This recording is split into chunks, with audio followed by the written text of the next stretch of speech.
Donc ce soir, c'est la première euh, conférence donc, pour la saison 2020-2021 des conférences de Genius Central Supélec, l'association entrepreneuriale de Central Supélec. Nous sommes ce soir en compagnie de Cyril Chiche, cofondateur et CEO de Lydia. Bonsoir Cyril, merci d'être avec nous ce soir. Vraiment un plaisir de te recevoir. J'aimerais pour commencer revenir rapidement sur ton parcours. Donc tu es Marseillais. Euh, Personne n'est parfait.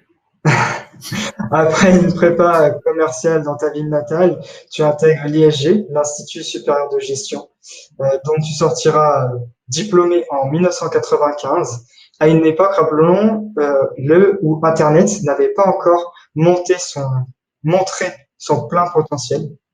Et à la sortie de l'école, tu rentres chez Nirtec, où tu vas être l'un des premiers employés et l'un des premiers sur le marché US, notamment.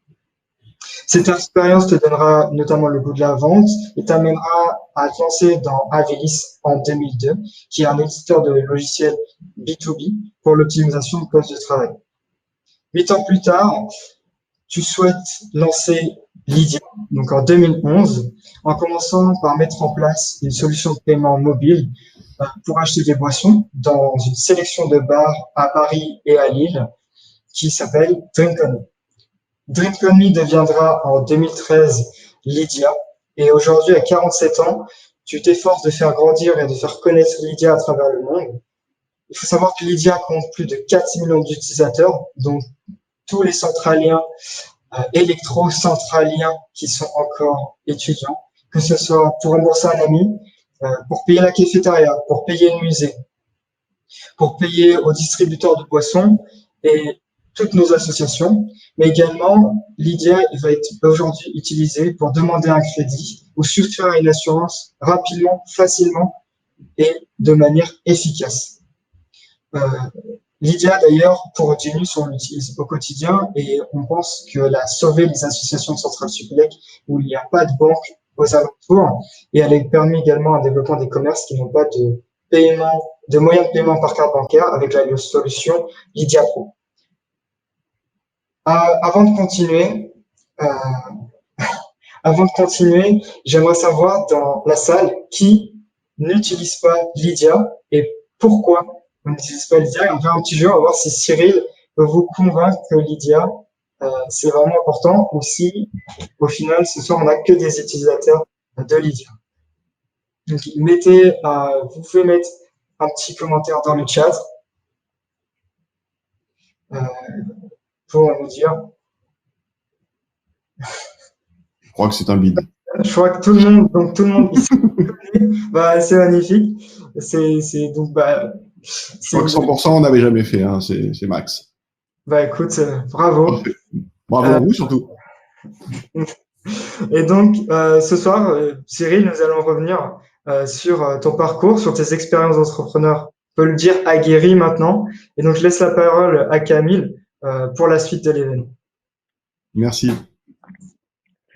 Bonsoir tout le monde, moi c'est Camille, je fais partie du pôle formation de Genius Central Supélec et de Genius Global. Et donc ce soir, je suis ravi de faire la première conférence de la saison 2020-2021 avec Cyril. Bonsoir Cyril, comment ça va ce soir? Bonsoir Camille. Écoute, ben, franchement, avec cette première question qui vient d'être posée et les réponses qui viennent d'être données, ça peut caler très bien. Super, bah écoute, à Central, on est vraiment des grands fans et il faut que tu saches, au quotidien, on utilise Lydia. Donc c'est un honneur pour nous de t'avoir avec nous ce soir. Écoute, avant de commencer, je vais introduire à tout le monde le thème de la soirée. Donc on a Cyril et on n'a que 1 heure avec Cyril et on voudrait avoir beaucoup de temps pour poser plein de questions à Cyril. Mais on va se concentrer vraiment Cyril sur ton parcours.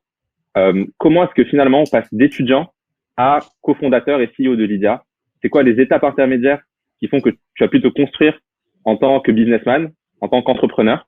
Et c'est vraiment ça qui va nous intéresser ce soir. Donc vous allez voir, les questions vont se concentrer sur le parcours de Cyril. Et puis petit à petit, on va évoluer pour arriver jusqu'à Lydia. Et puis on passera pas mal de temps aussi, évidemment, sur Lydia. Donc Cyril, première question pour toi ce soir.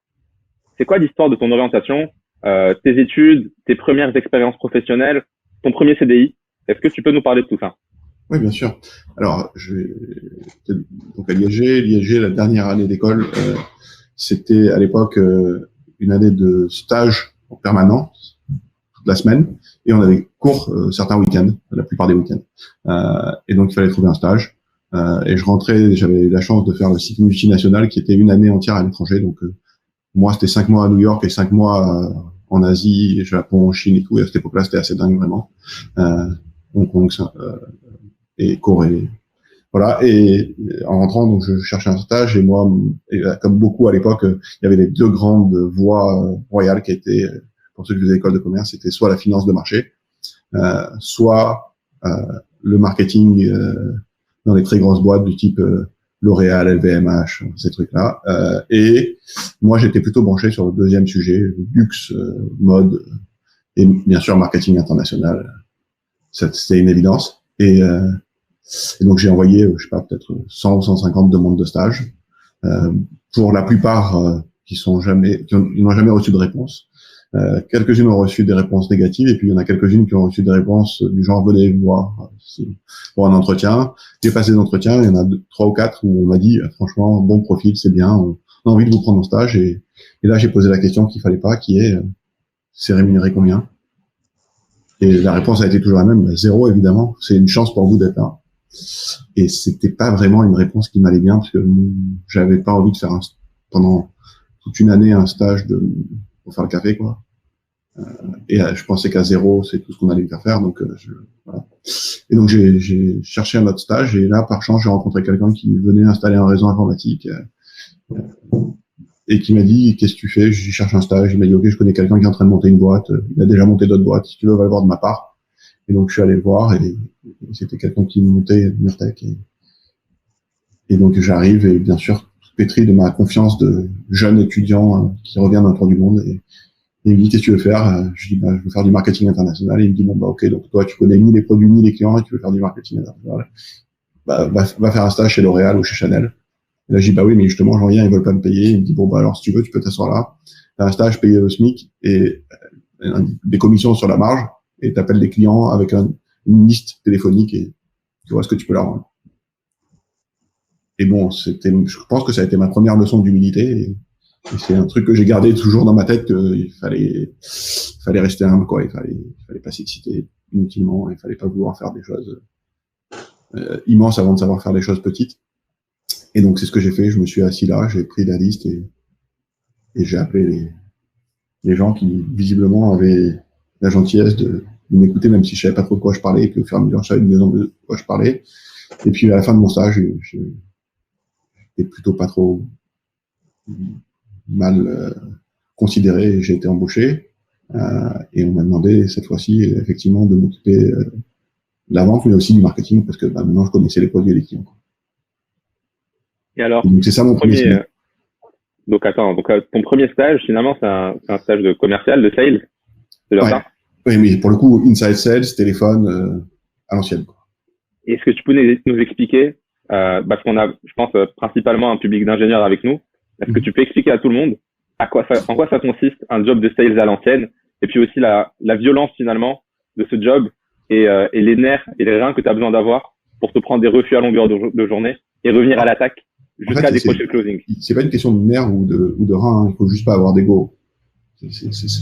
Chaque fois que tu décroches le téléphone, tu mets ton ego dans le tiroir et après tu reprends quoi. Mais quand tu décroches le téléphone, il n'y a pas d'ego parce que sinon tu termines en dépression au bout du 5e coup de fil. Parce qu'évidemment, tous les gens que t'appelles, tu les déranges. Et en plus, t'as certainement pas leur expertise pour leur parler d'un produit qui est extrêmement pointu, qui est la sauvegarde de données dans les grands data centers. Et donc, t'as une liste avec, le patron de la production informatique de BNP Paribas sur tel site. Oui, bonjour monsieur, voilà, est-ce que vous avez des sujets sur la sauvegarde de vos données dans vos mainframes, machin? Vous êtes qui? Vous voulez quoi? Et bien sûr, toi, t'es personne et tu connais rien et t'es dans une boîte où il y a 5 personnes. Et donc, c'est pas pareil que quand tu dis, je suis le directeur commercial d'IBM.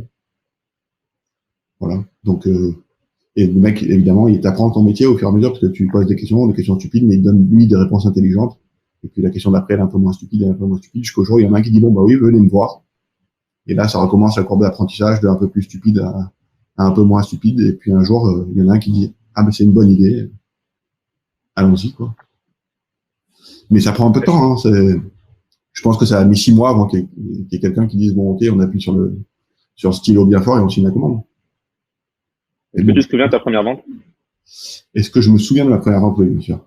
Bien sûr. Oui, bien sûr. Mais honnêtement, c'était pas la plus marquante. Et la plus marquante, parce que c'était une petite vente et c'était un sujet qui s'est fait assez facilement, puis il y avait vraiment un énorme besoin, ça tombait pile au bon moment. Les trucs dont on se souvient vraiment longtemps, c'est quand ça a été difficile.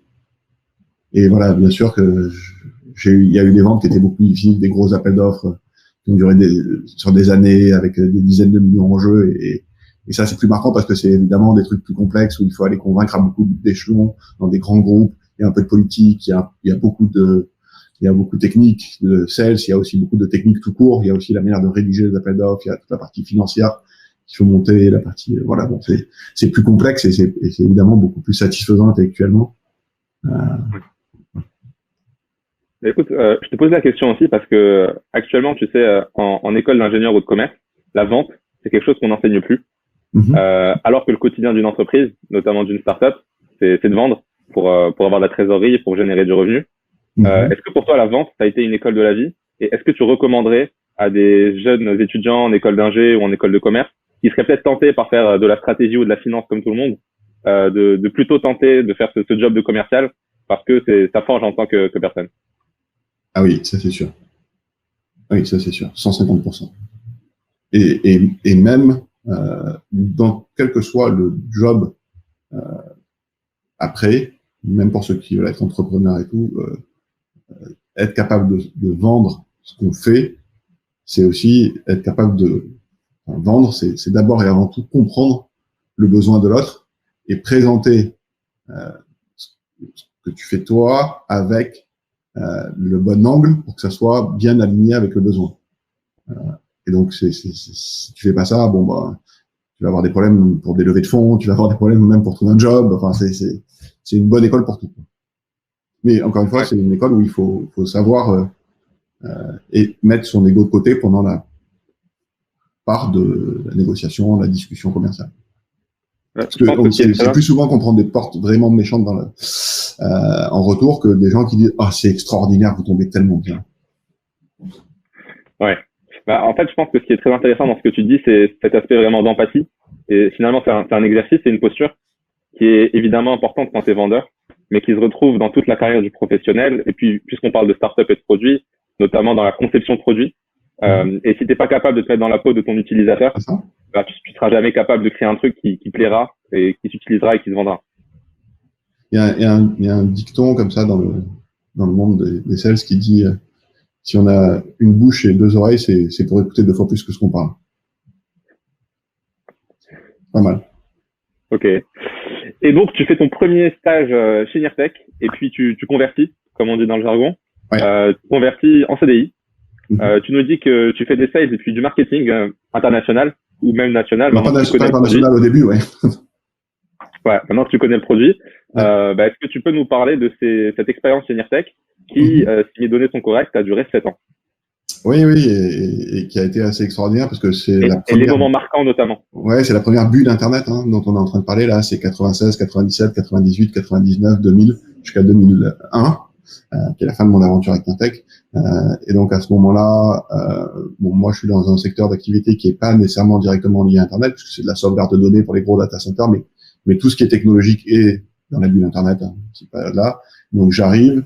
Au départ, c'est une boîte tech, très tech même, assez lourde, informatique lourde, dans les gros data centers, ça c'est pas super sexy. Mais bon, comme on est dans cette période un peu dingue, en fait, ça génère, et que la technologie est assez innovante, et bien ça commence à générer un engouement qui est assez dingue parce que ça fait faire beaucoup d'économies aux clients, la techno est très rapide, et on commence aussi à lever beaucoup d'argent. Et donc là, à ce moment-là, moi je vois des choses qui sont incroyables pour quelqu'un de mon âge, et même choses qui sont incroyables parce qu'on n'a jamais vu ça dans l'histoire de l'industrie, quoi. L'industrie informatique, c'était pas la bulle Internet. La bulle Internet, ça arrive à ce moment-là, avec des valos qui explosent, avec des centaines de millions de dollars qui pleuvent toute la journée sur des boîtes où c'est 5 personnes qui sont en train de boire des vodka Red Bull. Enfin bon, bref, c'est des trucs vraiment très très très bizarres, des trucs très très bien, très très puissants. Tous les géants d'aujourd'hui sont nés à cette période-là, beaucoup en tout cas, et des choses qui c'est vraiment absurde. Et ça m'a permis en une période de temps très courte de voir beaucoup de choses qui m'ont beaucoup servi par la suite, notamment les interactions avec les actionnaires, les interactions avec les fonds d'investissement, mais aussi quand ça va bien et quand ça va mal, quand la bulle explose, comment ça se passe, comment on fait pour bien garder la gouvernance très serrée, pas des boards avec 25 personnes où tout le monde fait un concours d'ego, mais où tout le monde plutôt travaille sur des sujets stratégiques pour l'entreprise. Ça m'a permis aussi d'aller aux États-Unis. À partir de 98, j'y vais 2 semaines par mois pour essayer de commencer à convaincre des clients là-bas. Et puis après, on va s'installer là-bas. Et moi, je vais ouvrir le bureau. Et puis on va racheter une boîte là-bas. Et c'est assez dingue, quoi. C'est vraiment beaucoup de choses où j'étais pionnier dans l'entreprise. J'allais tout seul aux États-Unis. Tous les jours, je changeais de ville avec mon petit cartable pour aller convaincre des mutuelles santé de choisir une solution française de sauvegarde de données. Bon, c'était un peu étrange, mais à cette époque-là, tout était possible. Et c'est vrai que faire du business aux États-Unis, c'est très différent, encore plus à cette époque-là que de faire du business en France. Et voilà, donc c'est vraiment une expérience très très très positive et très formatrice parce que avec beaucoup d'autonomie, beaucoup de responsabilités et certainement des éléments le plus marquant, c'est de passer en quelques années de cette position de stagiaire qui connaît vraiment rien et chaque fois qu'il passe un coup de téléphone, c'est pour dire une bêtise, à quelqu'un qu'on va citer dans la presse américaine comme la référence sur le sujet de la virtualisation de sauvegarde de données. Et là, tu dis en fait, oui, ça va vite, ça va très vite, et en fait, c'est beaucoup de travail. Il faut rentrer dans le fond des choses parce que ce qui fait cet écart, c'est juste des centaines et des centaines et des centaines d'heures à essayer de comprendre vraiment en profondeur comment ça marche, tous les détails, et ensuite de les synthétiser, de les restituer.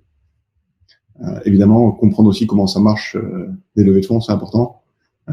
Voir les différences entre les investisseurs des différents pays du monde entier, c'est très intéressant. Et quand ça explose, c'est intéressant de voir comment aussi tout le monde se comporte. Et c'est vraiment des très très grandes leçons que j'utilise encore chaque jour aujourd'hui dans la gouvernance de l'IGA et dans le quotidien de l'IGA. Justement, en parlant d'explosion et notamment explosion de la bulle .com, début des années 2000, on va revenir dessus. Avant ça, je veux faire un petit coucou à l'équipe de Genius Global qui est dans le public, donc coucou Julie, coucou Margot, et à tout le reste de l'équipe Genius Global.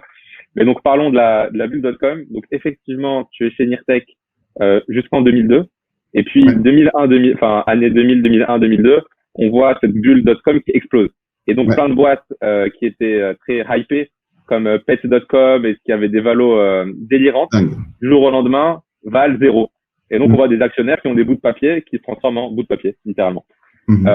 Et c'est aussi le moment où toi, tu as une transition dans ta vie professionnelle, donc, parce que tu commences à travailler chez Avitis, qui est une nouvelle boîte. C'est pas vraiment ça qui s'est passé. Hein. Ce qui s'est passé, c'est que dans l'explosion de cette bulle, les actionnaires de la boîte d'avant ont décidé de virer le CEO et de le remplacer par un CEO américain, parce que franchement, quand il y a une bulle qui explose, il n'y a pas mieux que d'avoir un CEO américain. Ok. Pourquoi pas, quoi. Ça leur a pas apporté chance, parce qu'à la fin, la boîte, 5 ans plus tard, ils l'ont vendue pour quelques millions d'euros, alors que, bon, ils avaient investi dedans plus que 120 millions d'euros, mais c'est pas très grave.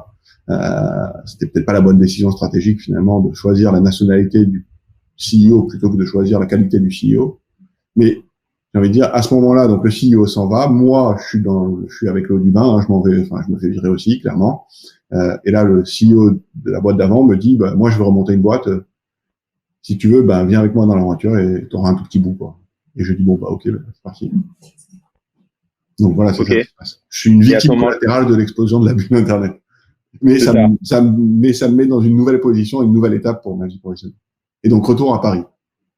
Et puis chez Avitis, tu deviens chef des opérations et tu es aussi actionnaire.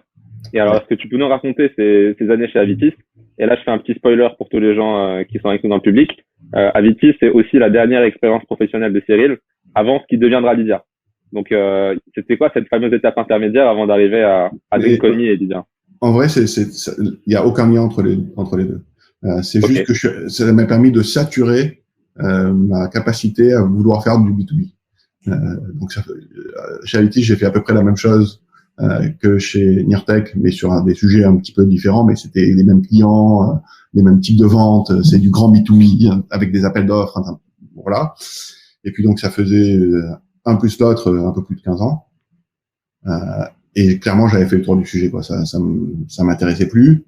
D'un point de vue intellectuel, voilà, c'était un peu répétitif. Et surtout, j'avais envie, et je voyais bien que il était en train de se passer quelque chose avec le mobile. C'était une évidence. Et j'avais envie de faire quelque chose qui soit B2C avec un impact sur le quotidien des gens autour de moi, et si possible, beaucoup de gens autour de moi. Mais pas nécessairement de sauver la planète de la faim ou de la pandémie ou de quoi que ce soit d'autre, mais en tout cas quelque chose que les gens pouvaient utiliser au quotidien, parce que je me disais, ce qui serait génial, c'est quand tu fais quelque chose, tu as un retour instantané, alors que quand tu fais du grand B2B, tu trouves un projet et 2 ans après, tu as perdu l'appel d'offres, mais c'est seulement au bout de 2 ans de travail que tu sais que c'était pas bien ce que tu faisais, quoi. Ouais. Et puis, bon, voilà. Et donc, je commençais à réfléchir à qu'est-ce qui pouvait se faire dans le monde du B2C. Et vraiment, j'avais aucune idée de ce que j'allais faire. C'est juste que j'en avais marre du grand B2B et je voulais changer, quoi. Et aussi, je voulais être le vrai patron de la boîte. Mais c'était OK, hein, c'était le deal de la boîte d'avant. Donc, voilà, j'étais juste mûr, quoi. Et là, alors, je vois ce qui se passe, je m'intéresse à tout, mais vraiment, j'aurais pu faire de la tapisserie sur Internet comme j'aurais pu faire du paiement mobile. C'était pas que j'étais destiné à faire du paiement mobile ou même que j'avais une attirance particulière pour le sujet. En revanche, en voyant ce qui se passait dans certaines régions du monde, notamment au Kenya, au Japon, au Corée du Sud, avec cette histoire de gens qui payaient avec leur téléphone, et dans des environnements qui sont vraiment très, très, très différents, parce que au Japon, Corée, on est dans un environnement qui est hyper bancarisé, hyper geek, avec des gens qui ont des smartphones dans tous les sens et compagnie. Et au Kenya, bon, là, clairement, il n'y a pas d'histoire de bancarisation et encore moins d'histoire de smartphone. Et pourtant, c'est le pays au monde où on fait le plus de paiements mobiles en 2010. Et alors aujourd'hui, maintenant. la question que j'ai pour toi à ce moment, c'est parce que Lydia, en fait, c'est une boîte que tu vas cofonder avec Antoine Porte, qui est ton CTO. Qu'est-ce qui est venu en premier? Est-ce que c'est le cofondateur ou c'est l'idée? Ah non, c'est l'idée. C'est l'idée et après, j'ai cherché un cofondateur. Okay. Et donc, je me dis, le paiement avec mobile, franchement, c'est un gros truc et tout, mais j'ai aucune idée de ce que c'est le paiement. À ce moment-là, c'est théorique, quoi. C'est un beau truc, c'est un beau truc. Est-ce que c'est faisable? J'en sais rien. C'est juste, ça peut être sympa, quoi. Et aussi, à ce moment-là, j'ai un ami qui me montre un truc qui se fait à San Diego, où il y a un mec qui fait un truc pour payer dans les bars, et en fait, on se rend c'est sympa pour démarrer, il faut un lab de test, et quand on a un monoproduit, on n'est pas obligé d'être dans la réglementation pour les services de paiement, donc on est exempté. Et donc je me dis, bon, ok, on va essayer avec un truc pour payer dans les bars. Et donc là, c'est mon grand éclair de génie, parce que ça m'arrive pas souvent d'être frappé par la grâce, mais là, ce jour-là, je suis frappé par la grâce, et je me dis, il me faut un cofondateur qui soit à la fois vraiment très bon dans la tech et qui s'y connaisse en bar. Bon, je sais pas pourquoi, quoi. Je sais pas pourquoi cette deuxième qualité m'a paru indispensable, mais. Donc en fait, ton gars, c'est n'importe quel étudiant ingénieur, en fait. C'est ça. À ce moment-là, ça m'a paru un critère vraiment discriminant. Et donc, je commence à regarder ce qui se passe dans le monde des bars, quoi. Et je vois une plateforme qui s'appelle Les Amis de l'Apéro, qui est assez bien faite, un site web où les gens, où les bars sont listés, sont présentés, les gens mettent des commentaires, et je vois qu'il y a un petit truc de couponing aussi. Vraiment, c'est bien fait, quoi. C'est propre et tout. Et je me dis, bon, ça doit être une petite boîte qui fait ça. Je vais voir si on peut pas faire un partenariat. Ce sera pas mon cofondateur, mais au moins, ils ont l'air d'être déjà branchés avec les bars et tout. Ça me réglera le problème des bars. Et donc, j'envoie un mail. Je dis, voilà, est-ce qu'on peut se voir pour l'apéro? Ça paraissait assez logique vu le nom du site. Et il répond oui. Et là, se pointe Antoine. Il a 24 ans à l'époque. Et je lui dis, bon, alors, tu travailles aux Amis de l'Apéro? Il me dit, non, pas du tout. C'est mon projet d'étudiant. Il tourne tout seul sur un côté. Moi, je suis responsable technique chez My Little Paris. Ah, ok. J'ai donc parle-moi quand même des amis de l'apéro, et donc on se parle, et évidemment on boit l'apéro, et on se rend compte qu'on a un certain nombre de points en commun, notamment d'être du sud-est, et que finalement on finit par boire des moresques. Pour ceux qui savent pas, c'est du Ricard avec du sirop d'orgeat et un petit peu ou beaucoup d'eau suivant le niveau d'alcoolisation que vous souhaitez obtenir. Vous trouverez la recette dans le chat à la fin. Ouais, et puis à minuit ou 1h du matin, le patron du bar il dit bon les gars, il faudrait que je ferme, et il nous dit attends, on a encore 2-3 trucs à se dire. Donc le mec il est sympa, il ferme le rideau, il nous laisse dedans. Et à 4h du matin, il nous a littéralement mis dehors parce que là, il voulait vraiment aller se coucher, il n'en pouvait plus. Et on s'est dit bon, il y a un truc. Et après, pendant 6 mois, on a travaillé, on se revoyait 2 à 3 fois par semaine. Le truc à laquelle on est arrivé à 4 grammes et demi à 4h du matin, c'était bon, on a un fit humain assez clair, et on a tous les deux envie de monter une boîte.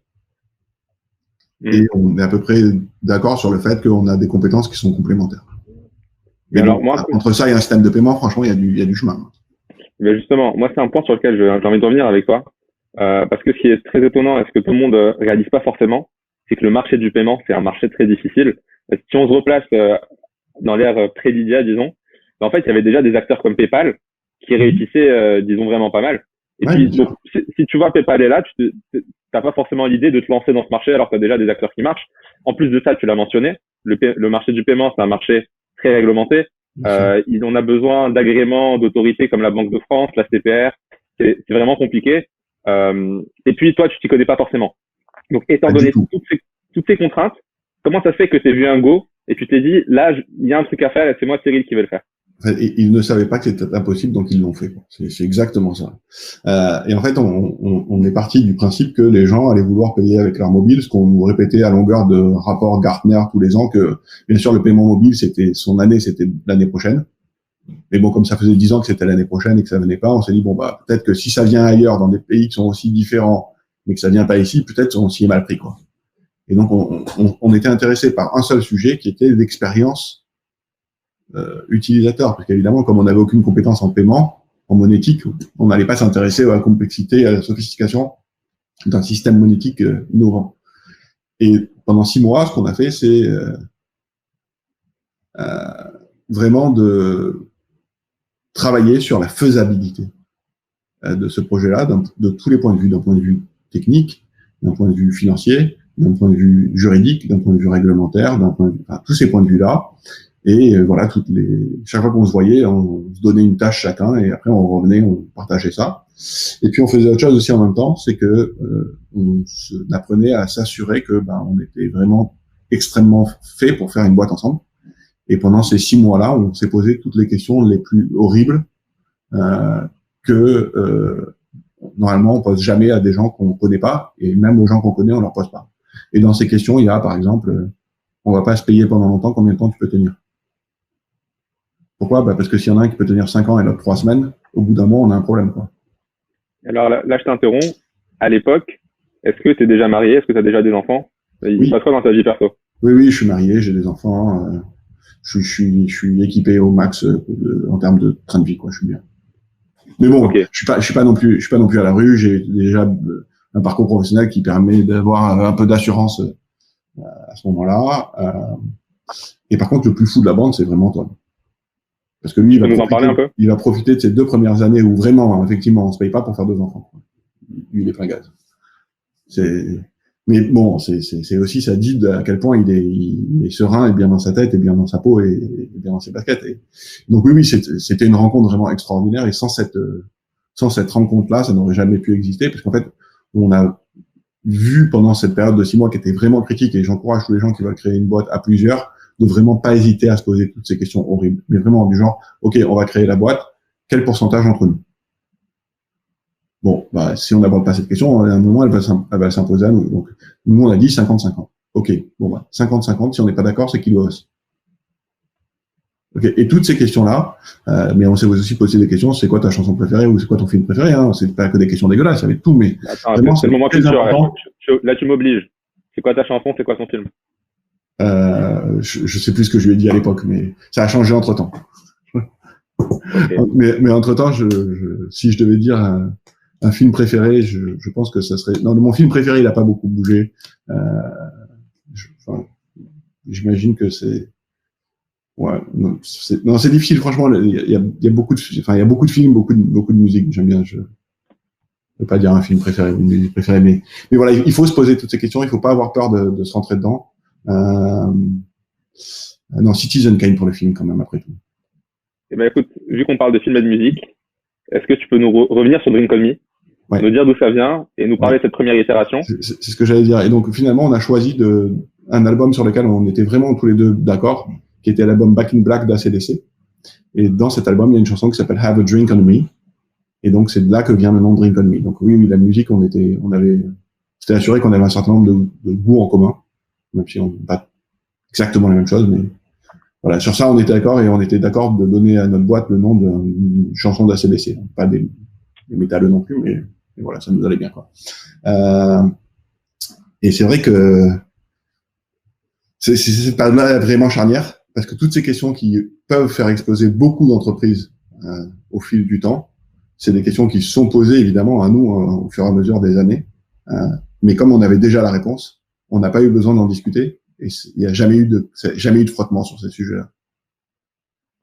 Et ça, c'est vraiment une force immense, parce que quand on sait qu'on est vraiment très très très au clair sur tous les sujets, enfin sur une grande quantité de sujets qui fâchent, bon ben ça permet de se concentrer sur les sujets qui permettent d'avancer, quoi. Oui.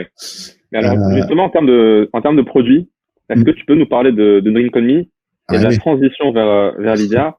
Et puis aussi un point que je te dis que tu sais pas forcément, c'est que Dinus Global a d'abord commencé à Dauphine, et je pense que c'est un point commun entre Dinus et Lydia, c'est le fort attachement à Dauphine. Donc je suis très intéressé que tu nous parles de ton go-to-market et notamment le début dans les campus étudiants.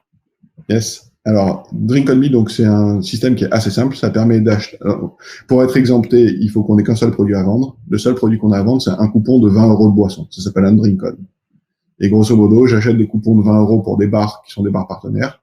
Quand je dépense, quand j'achète mon premier Drink On dans ce bar, j'ai une réduction. Ça, c'est pour faire découvrir les bars. Et donc, c'est les bars qui financent. Et quand j'en achète 10 dans n'importe quel bar, le 11e est gratuit, et ça, c'est nous qui finançons, c'est un programme de loyauté. Et donc, en même temps, on est en train de tester du paiement mobile en face à face dans des conditions extrêmes. Parce que franchement, bar, il n'y a rien de pire, quoi. Souvent, c'est sombre. Souvent, c'est alcoolisé. Souvent, c'est mouillé. Souvent, voilà, il y a toutes les conditions pour que ça se passe mal. C'est dans une cave, il n'y a pas de connexion. Enfin, bon, c'est horrible. Et donc là, on a vraiment appris beaucoup, mais vraiment énormément, comme, par exemple, dans un paiement face à face chez un commerçant, il faut que le payeur puisse être en mode avion. Parce que sinon, une fois sur deux, ça peut marcher. Et ça, c'est quelque chose qui a fait échouer des tas de systèmes de paiement, y compris de grandes banques dans le monde entier et en France aussi, et que nous, on n'a pas fait parce qu'on avait appris avec Drink On Me. Et donc, on fait ça.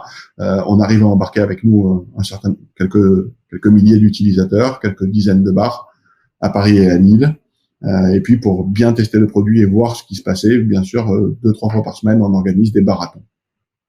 Donc, on prend un quartier, Oberkampf, Bastille, machin, où on a 5-6 bars, et avec une quinzaine d'hurluberlus comme nous, on fait le tour des bars et on paye avec nos téléphones, et en même temps, bon, on boit des coups, hein, sans dire. Et voilà, quoi. Et donc, tous les lendemains matin, revenant de marathon, on change de produit. Et chaque fois que les utilisateurs ouvrent l'app, elle est différente. Parce que c'est un lab, donc on s'en fout. On veut juste voir qu'est-ce qui marche pas. Et je pense qu'on a dû itérer, je sais pas, 80 fois sur l'UX et l'UI de Drink On Me. Mais vraiment tous les jours, on changeait les trucs, ça ne nous posait pas de problème. On n'avait pas de vocation à faire ça pour la vie, on voulait apprendre vite. Donc pour apprendre vite, il faut itérer beaucoup. Et donc on itérait sans vergogne, quoi. C'était pas grave si les clients n'étaient pas contents, on voulait juste voir ce qui marchait. Et donc on a fait ça pendant 6 mois.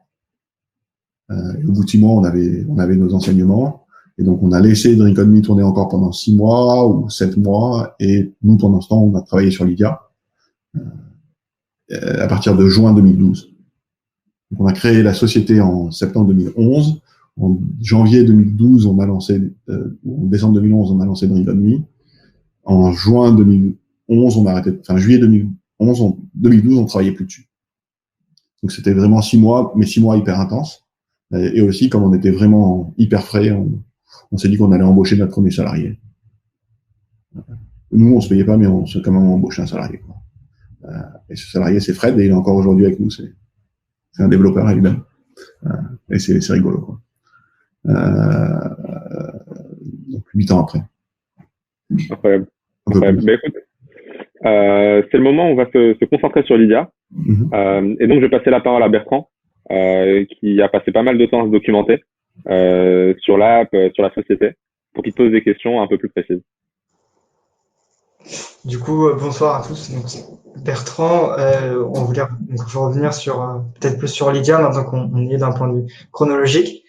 Et une chose moi qui m'a marqué, c'est ta force enfin ta patience. Tu sens très patient, très résilient, et comme tu dis, tu as accepté assez tôt de pas te payer pendant 2 ans. Comment on arrive à ça? Comment on se dit, je vais être assez patient pour pas me payer et pour tester et pour vraiment construire, se dire avoir confiance et se dire ça va marcher malgré les échecs, les difficultés. Il y a sans doute une part d'inconscience, hein. Faut pas se mentir. Il y a une part aussi qui vient de cette conviction que ce que tu es en train de faire, ça a du sens. C'est sain, c'est pertinent. C'est pas juste un truc pour faire beau, ou c'est pas des paillettes, c'est profond, quoi. Et donc, voilà, donc construis pas un système de paiement mobile et tu te dis ça va marcher en 10 secondes. C'est pas possible, quoi. C'est pas aligné avec la taille du projet. Donc, on sait que c'est des projets qui prennent du temps.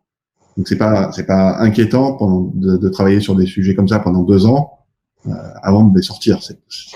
Si on avait fait un site web de partage de recettes de cuisine et que pendant 2 ans on avait galéré à fabriquer le truc, bon là on aurait eu des soucis. Mais honnêtement, un système de paiement, 2 ans, c'est même pas beaucoup, quoi.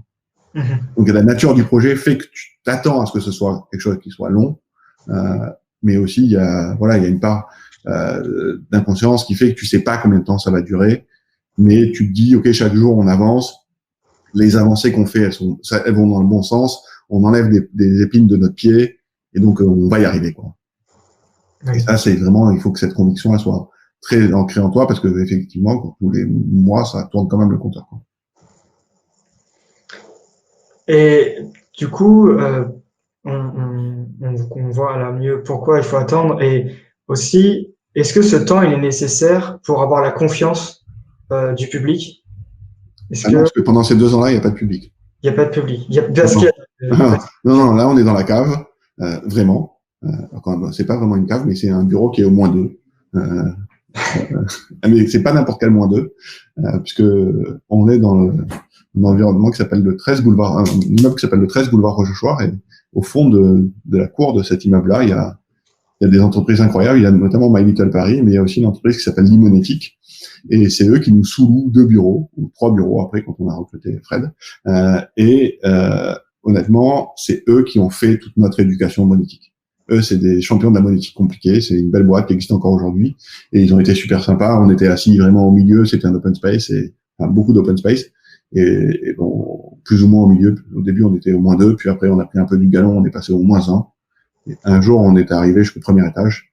Et là, on s'est dit, bon, il faut partir. C'est le moment d'avoir notre propre bureau, quoi. Mais voilà, donc quand on était au -2, honnêtement, il y avait pas de clients, quoi. Les seuls utilisateurs, c'était nous, nos familles, les gens de Limonétique qui avaient la gentillesse de jouer à ça, quelques personnes de My Little Paris aussi, voilà. Et c'est seulement eux qu'on a torturé. Torturé dans la cave. Ouais. Et donc, là, on va changer totalement de domaine pour revenir peut-être plus sur la partie technologique qui peut intéresser les ingénieurs qui sont avec nous ce soir. Lydia, aujourd'hui, c'est simple à utiliser.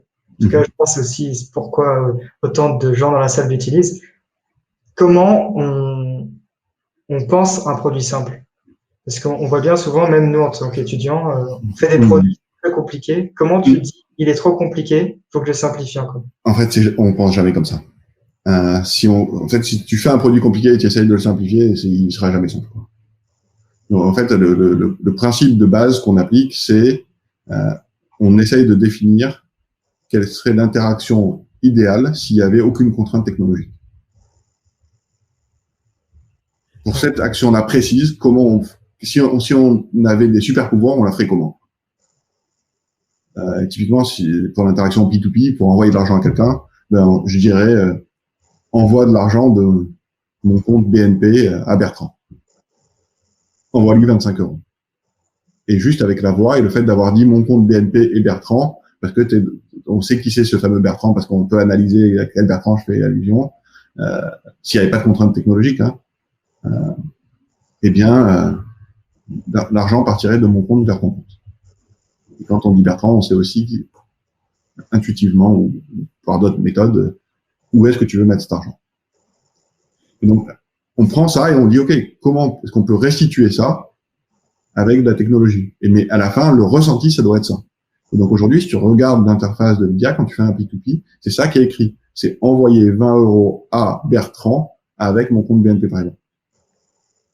Ou avec mon compte Lydia, ou avec ma carte, machin. Et en fait, donc on construit le produit sur la base de l'expérience idéale. Et on essaie de cacher la technologie pour que ça se voit pas. Pour que ce soit le plus proche possible de cette expérience idéale. Donc, tout ce qu'on essaye de faire, c'est prendre des situations où il y a des problèmes, des trucs qui vont pas, des problèmes de sécurité, des problèmes de rapidité, des problèmes de qualité, des problèmes de n'importe quoi, qui sont pénibles au quotidien, et d'enlever ces épines en essayant d'analyser la situation problématique et la situation idéale s'il n'y avait aucune contrainte technologique. Et ensuite, on essaie d'utiliser la technologie pour faire en sorte que le ressenti soit le plus proche possible de cette interaction idéale. D'accord. Et donc, avec ça, vous avez réussi à créer Lydia. Et quand vous avez réussi à sortir le premier produit, comment vous avez fait pour gagner la confiance des premiers utilisateurs? Et même aujourd'hui, comment vous arrivez à assurer une certaine confiance? Alors, c'est une très bonne question parce qu'effectivement, la confiance, c'est tout. Ce n'est que ça qui transite sur les serveurs de Lydia en vrai. Je pensais que c'est de l'argent, mais en vrai, non, c'est de la confiance. La bonne illustration de ça, c'est que vous utilisez tous les deux, Camille et toi, Lydia régulièrement. Et si on prend les 10 premières fois où vous avez envoyé de l'argent à des potes, imaginons que ce soit à chaque fois 20 euros. Si à chaque fois vous avez envoyé 20 euros, les 9 premières fois, votre pote aurait reçu 20 euros, ça vous aurait paru normal. D'ailleurs, c'est ce qui s'est passé, ça vous paraît normal. À chaque fois que vous envoyez de l'argent, il arrive le bon montant. Donc, imaginons que la 10e fois, c'est pas 20 euros qu'il arrive, c'est 19,96 €. Honnêtement, comme je vous vois là, ni Camille ni toi, vous avez l'air d'être à 4 centimes près, quoi. C'est pas que vous êtes super à l'aise non plus à coup de milliards, mais franchement, 4 centimes, ça va. Ouais. Il tomberait de votre poche, vous en rendriez même pas compte. Ah non, c'est un scandale. Ouais. Mais pour autant, je pense que si ton pote il reçoit 19,96, tu vas trouver que c'est un scandale, et ton pote aussi, et très probablement, vous allez tous les deux arrêter d'utiliser Lydia. Pourquoi? Parce que ce que vous avez confié dans cet échange-là, c'était de la confiance. C'était pas de l'argent. Donc, c'est pour ça que ça nous oblige à faire quelque chose d'une extrême rigueur. Même si ça doit paraître cool, même si ça doit paraître fluide, simple, machin, en dessous, ça doit être extrêmement rigoureux. Vraiment, à l'extrême. Il y a sur des millions de transactions, on doit avoir 0 erreur. Et bon, c'est pas évident, hein. Enfin, pour des gens qui font des produits techniques, vous savez ça, clairement, c'est pas évident, quoi. Non. Des millions de répétitions sans aucune erreur. Bon, faut être bien concentré. Et du coup, la confiance, ce qu'on a fait chez Lydia, c'est un truc, c'est assez basique, c'est qu'on n'avait pas les moyens pour faire des grandes campagnes de publicité à la télévision et pour acheter la confiance.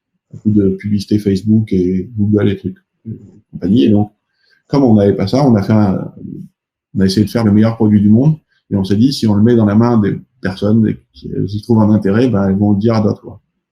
Surtout que par nature, l'échange d'argent, c'est viral. C'est un geste social, donc voilà, c'est une chaîne, l'argent. Je pense si on prend un billet de banque ou une pièce, encore mieux, c'est sûrement un des objets qui change le plus de mains au cours de sa vie. Et donc on voit bien que c'est par nature, il y a un effet de réseau dans l'argent.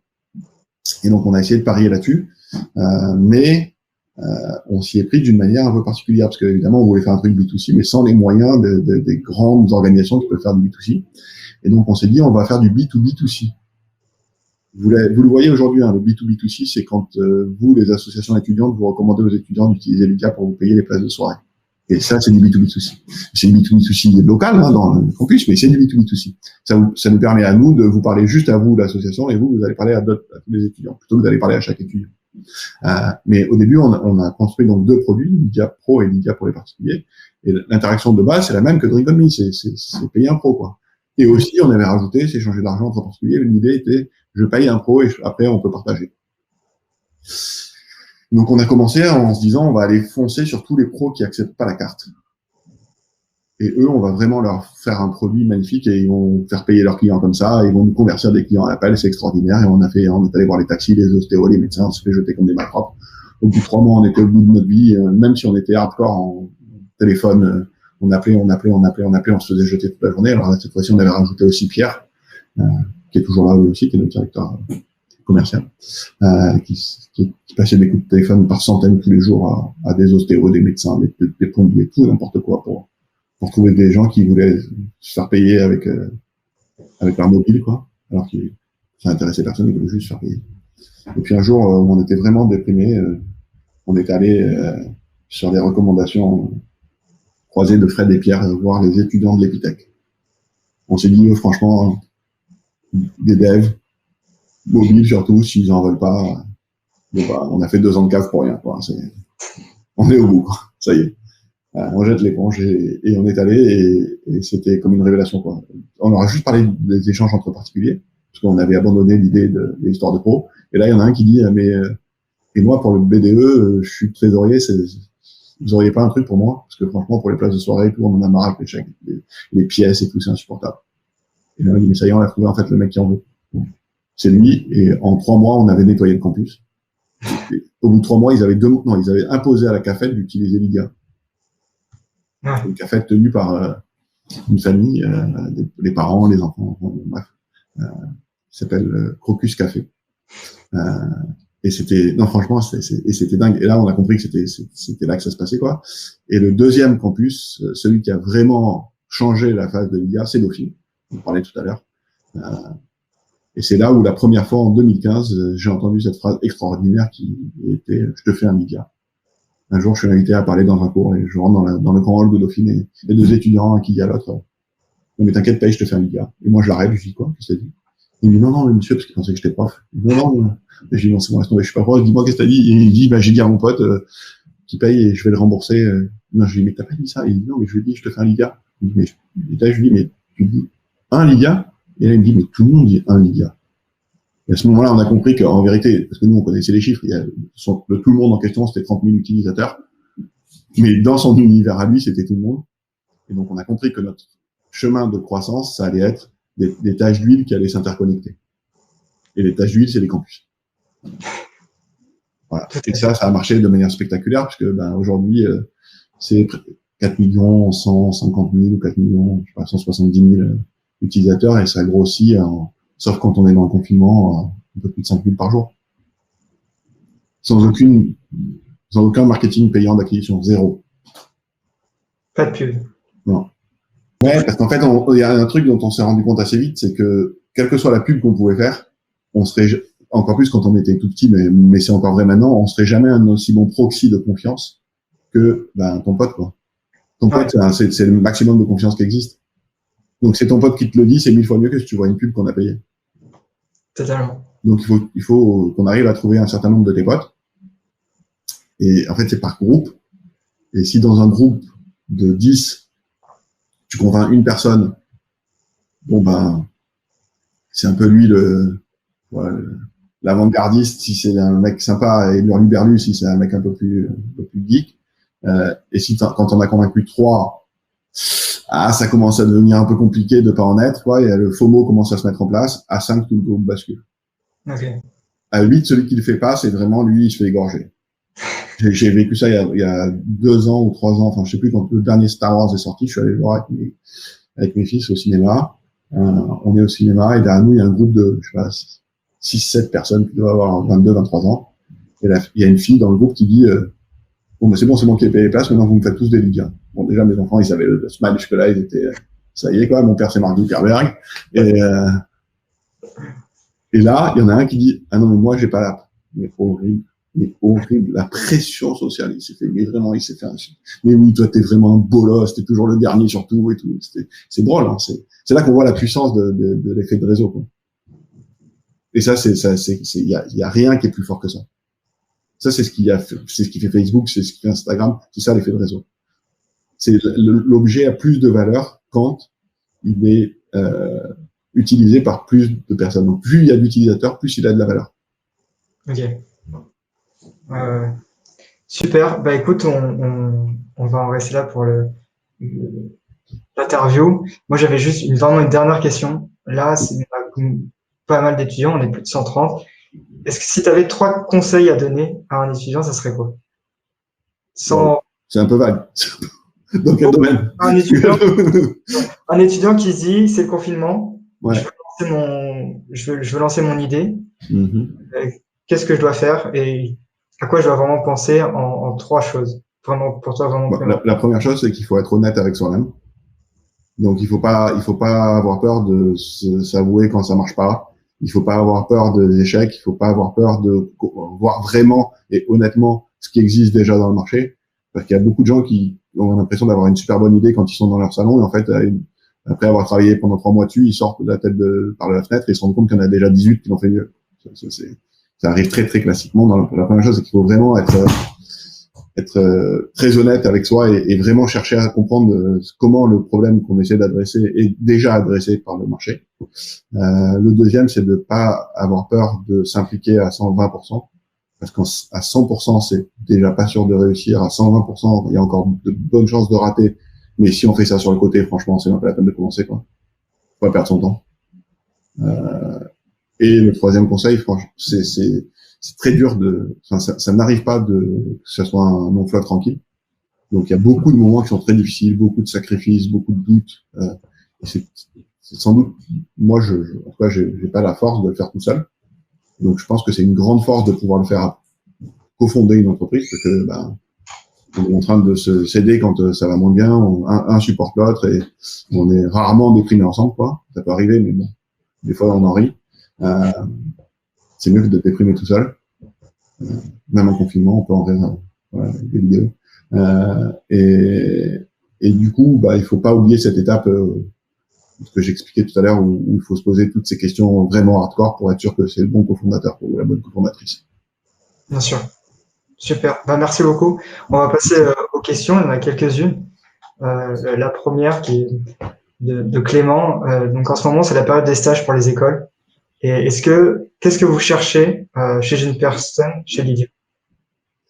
On cherche des gens qui ont envie de s'impliquer à fond. On cherche pas des stagiaires qui vont faire le café. Voilà, on a des machines à café qui font ça très bien toutes seules. Vraiment. Donc on a vraiment chez Lydia, les stages, il y a vraiment des responsabilités, quoi. Donc on cherche des gens qui ont envie d'aller à fond dans les détails et pas de survoler. Et on embauche pas beaucoup de stagiaires chez Lydia. Je crois qu'on doit en avoir sur 120 personnes dans l'équipe ou 110 personnes dans l'équipe, je crois qu'il y a 3 ou 4 stagiaires. Donc les stagiaires font vraiment partie de l'équipe. C'est pas une boîte à stagiaires, quoi. C'est pas notre sujet, quoi. Et donc c'est que des stages longs, au moins 6 mois, où on intègre les stagiaires dans l'équipe et on a des stagiaires vraiment dans différents domaines, hein. Ça peut être sales, ça peut être finance, ça peut être marketing, ça peut être développement, ça peut être UI design, brand design, enfin, tout le secteur de l'entreprise. Et donc on cherche vraiment des gens qui sont passionnés par ce qu'ils vont faire et qui veulent vraiment se donner à fond dans une expérience dans le stage. Super. Et j'ai une autre question de Quentin. Quelle différence entre Lydia et une banque en ligne? Oula, est-ce qu'on a encore 45 minutes? Non, rapidement, il y a une banque, c'est tout un ensemble de choses qu'on voit pas nécessairement. Ce que les gens appellent ma banque, c'est une toute petite couche de ce qu'est une banque. Et donc ma banque, c'est la partie que justement les banques en ligne ou avant les agences faisaient, donc la fourniture de moyens de paiement, certain nombre de services financiers ou parafinanciers et l'interface client. Et donc ça, c'est ce que les gens appellent ma banque. Et nous, de plus en plus, on va dans ce territoire-là, sans pour autant être une banque, ni avoir la nécessité d'être une banque. Mais notre objectif, c'est d'être ce qu'on appelle maintenant une super app, c'est-à-dire fournir des services qui sont autour de la base du paiement, mais qui sont pas nécessairement que des services financiers. Et c'est ce qu'on voit avec des entreprises comme WeChat Pay ou Alipay en Chine, mais c'est aussi ce qu'on voit de plus en plus se développer avec des entreprises comme Venmo aux États-Unis, comme Square Cash, mais aussi comme au Kenya, M-Pesa. Donc c'est une fonction centrale qui est extrêmement puissante et qui est le cœur du réacteur pour faire venir les utilisateurs. Chez nous, c'est le paiement sous toutes ses formes, pas simplement le paiement entre particuliers, hein.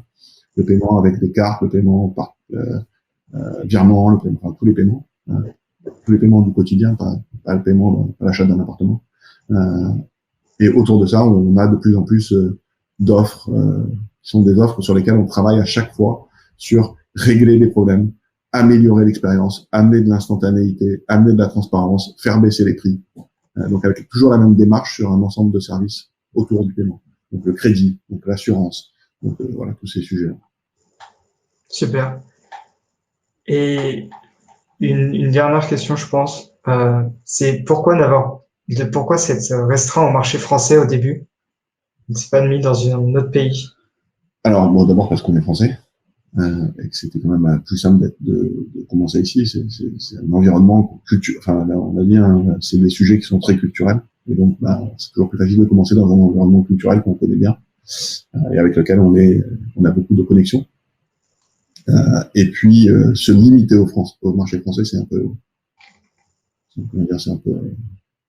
arrogant comme proposition, parce que le marché français fait vivre si immense réseau bancaire qui génère des milliards de bénéfices tous les ans. Donc franchement, si on arrivait à se limiter de cette manière-là au marché français, ce serait déjà une belle boîte, quoi. Mais en l'occurrence, notre ambition, elle est européenne, et donc voilà, on vient d'ouvrir le Portugal de manière sérieuse la semaine dernière avec une équipe locale. On va ouvrir d'autres pays au cours de l'année 2021. On est très focus sur Eurozone, c'est 250 millions de personnes. Mais franchement, déjà un marché de 67 millions de personnes, c'est un beau marché pour les services financiers. J'imagine. Merci beaucoup, Cyril.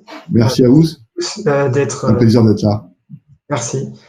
C'est vraiment, il faut que vous sachiez à quel point chez Lydia, chaque jour, on sait ce qu'on doit aux étudiants, et à quel point c'est vous qui avez fait la notoriété et le développement de Lydia, mais aussi à quel point toutes les nouvelles fonctionnalités, les cartes, les crédits, les comptes partagés, tout ça, c'est à chaque fois vous qui vous l'appropriez en premier et qui le diffusez dans le reste de la base des utilisateurs. Donc c'est très très important et très agréable pour moi d'être dans ce genre d'événement. Merci Cyril. Il nous reste 1 ou 2 minutes. Je voudrais peut-être te poser une dernière question puisqu'on a le temps. Et avant ça, je tiens aussi à dire ça à tout le public, c'est qu'on a contacté plusieurs cofondateurs, plusieurs CEO pour faire la première conférence de l'année. Et honnêtement, Lydia, ça a été les plus rapides à nous répondre, les premiers à nous répondre. Ils ont été présents dès le début. Donc, merci Cyril de prendre le temps. Et merci aussi à ton chief of staff, Gabriel, qui a fait la connexion. Mais donc, dernière question qui est pas mal revenue dans les questions, donc je prends le temps. C'est une question par rapport à vos revenus. Donc, on fait tous des Lydia. On se rend compte qu'il y a 0 € de commission. Il n'y a même pas de frais de dossier caché bizarre qui se passe à la fin de l'année. Il n'y a pas de frais de carte. On cache rien. Ouais, justement, il n'y a pas de pub non plus. Cyril, à quel moment est-ce que tu gagnes de l'argent? Alors, c'est notre sujet du moment, très clairement. Pendant des années, on a été d'accord avec nos actionnaires sur le fait que ce qu'on faisait, c'est qu'on construisait un produit extraordinaire, une machine d'acquisition et d'engagement extrêmement forte. Et depuis la levée de fonds de janvier 2020, qui n'est pas passée inaperçue, on a levé beaucoup d'argent, 40 millions, avec des actionnaires incroyables, Tencent, propriétaires de WeChat et notamment de WeChat Pay, parmi les leaders mondiaux de ces sujets de services financiers mobile, et super app, plus grande super app financière au monde.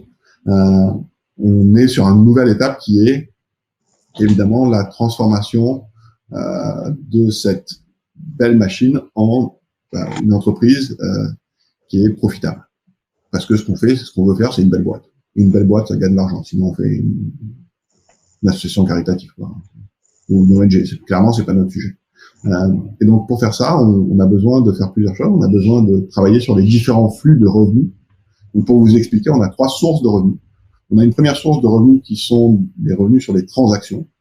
Donc, un certain nombre de transactions nous rapportent de l'argent. Par exemple, quand vous faites une transaction avec une association étudiante, l'association étudiante paye des commissions. Quand vous payez avec les cartes Lydia, on a une toute petite partie de la transaction qui nous revient parce qu'on est l'émetteur de la carte, mais c'est pareil avec toutes les banques, ça s'appelle l'interchange. Quand vous faites des cagnottes sur le site cagnotte.me, ça qui nous appartient, il y a des commissions.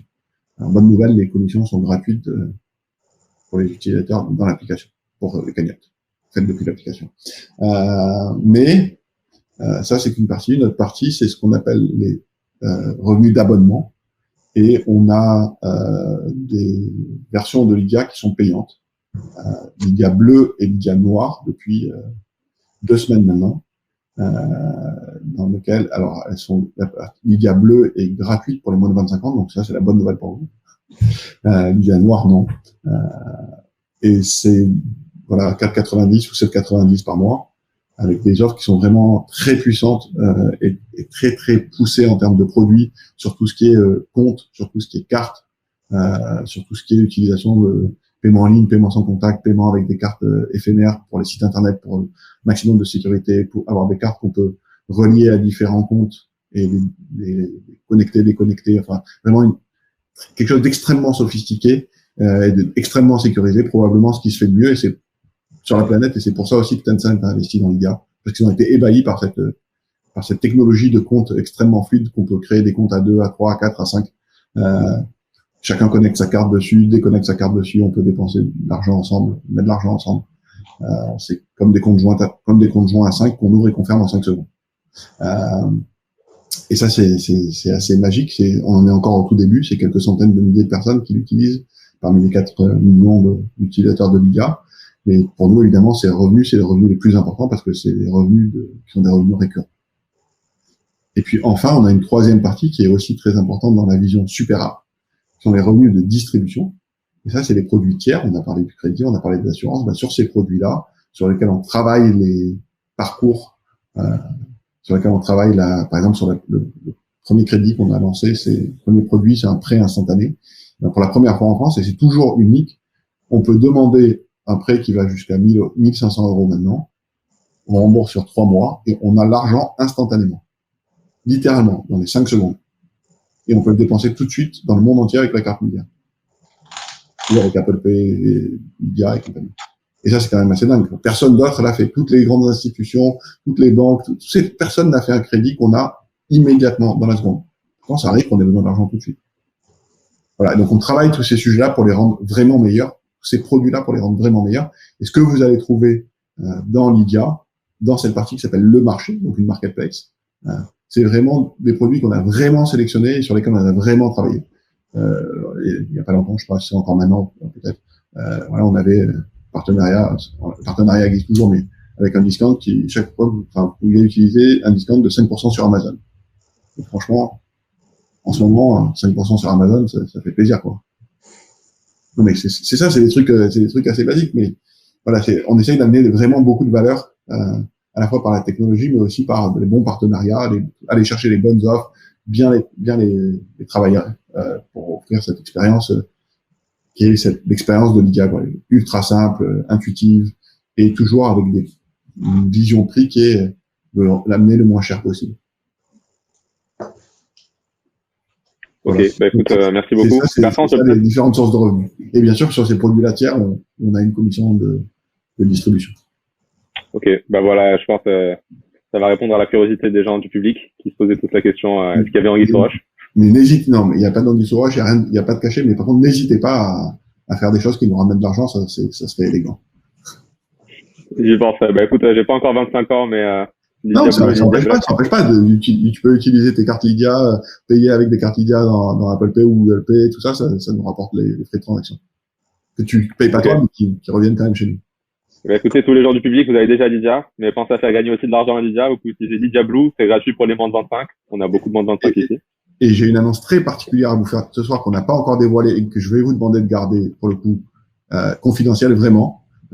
C'est que quand vous payez avec votre carte Lydia, les nouvelles cartes Lydia Visa, que ce soit la carte plastique, mais aussi les cartes virtuelles en ligne, les cartes éphémères, celles qui sont dans Google Pay, dans Apple Pay, tous les jours, on fait la Lydia roulette, et toutes les 1000 transactions, on en tire une au sort, et cette transaction-là, elle est remboursée. Et si vous êtes Lydia noire, elle est remboursée en double, sans limite de montant, et vous pouvez gagner à chaque transaction. Ok, bah pour les joueurs de loto, vous avez un loto gratuit et... Voilà. Et à chaque transaction, vous pouvez gagner. Faites des grosses transactions sur Lydia pour avoir un bon retour. Hier, on a quelqu'un qui a gagné 900 €. Il avait acheté un ordi chez Darty. Beau gosse. On va aller acheter des ordinateurs. Juste ça. Bertrand, tu peux peut-être toucher un mot du prochain événement de Linus? Oui, tout à fait. Du coup, la semaine prochaine, donc on fait à nouveau sur Hermit une conférence avec Startup OKLM sur étudiants. Donc le thème ce sera étudiant, comment lancer sa startup. Donc ça sera beaucoup plus sous une forme de formation et on présentera du coup, enfin Pierre de Startup OKLM vous présentera les étapes indispensables pour monter sa startup. Donc ça sera Voilà. 26 à 19 heures sur Hermit. Vous avez le lien dans le chat. Ok, bah écoutez, merci à tous d'avoir été avec nous ce soir. Merci Cyril, très bonne Merci. soirée. Et puis Lydia Blue, vous avez entendu ce qu'on s'est dit. Et même Lydia Black, n'hésitez pas. On y va, on y va. N'hésitez pas. Bonne soirée tout le monde. Merci. Salut. Au revoir.